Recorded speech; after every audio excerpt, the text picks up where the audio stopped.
Hi, this is author-philosopher Ronald Springer for EthicsUnderground.com, returning with more of the reading of Moral Armor. Chapter 6, Part 8, The Pattern of Fame. On a magazine cover for the new millennium, journalists were speculating on who would shape the next century. Flipping through it, I thought, they seem to have missed me. Why is that? Why do we gain reverence only after we get the fame? Causes are rarely rewarded, even within our own process, just creative action. When I bought my first Lamborghini, some were awed, but most still couldn't recognize the virtue which made the achievement possible, and hence see no value in the 5 years I've dedicated to this work. Of course, that was 10 years ago. Where are the famous people of tomorrow? Are you one of them? There is a certain bearing of those with future promise, that of being unstoppable, but without tension, lacking any concern for being liked or approved of by others. They've made a final verdict on their own destiny and their ideas or plans, requiring no sanction from the outside. They can suffer deficits in any other aspect of their lives, in public relations, personal relations, or finances, but they are ferociously possessive of their work, their love, their creation, and will refuse to compromise it for anyone. They would appreciate a sanction of and for their effort, but ultimately they can survive without it, and they must, until their talents become so potent it is obvious to all.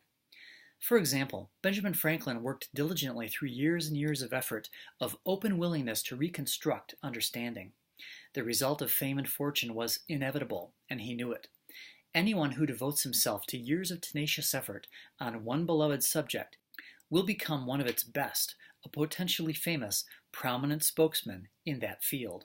Whether it is rock and roll, industry, or philosophy, they are all businessmen, transacting the business of living, and in reaching new heights of their own, they will be well known and treated with regard. Trouble comes after we struggle to reach the top, then try to put a stranglehold on our success and popularity. Everything grows old. Eventually, we must pass the torch. Go ahead and pass it gladly to the next generation of achievers. All too soon, they will need the maturity to pass it along as well. If you can, mentor what lies ahead for them.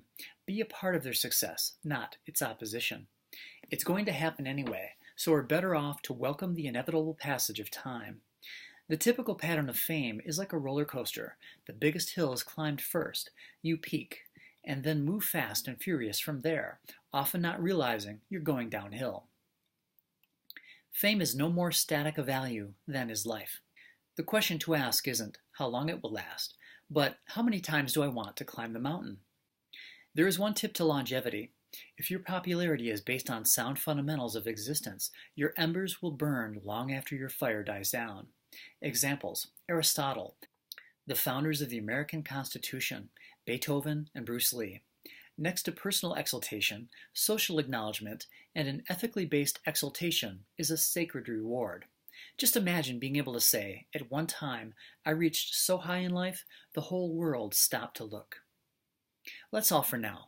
Next up is the axiomatic longevity of fame. I split these videos up by subject of interest so you could find Moral Armor and then perhaps go through the whole thing for free. Why? To help create a leader in every life.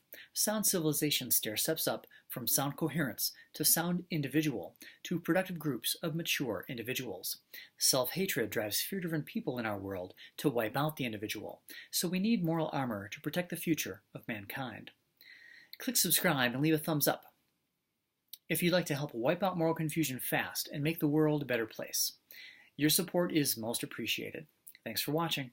See you next time.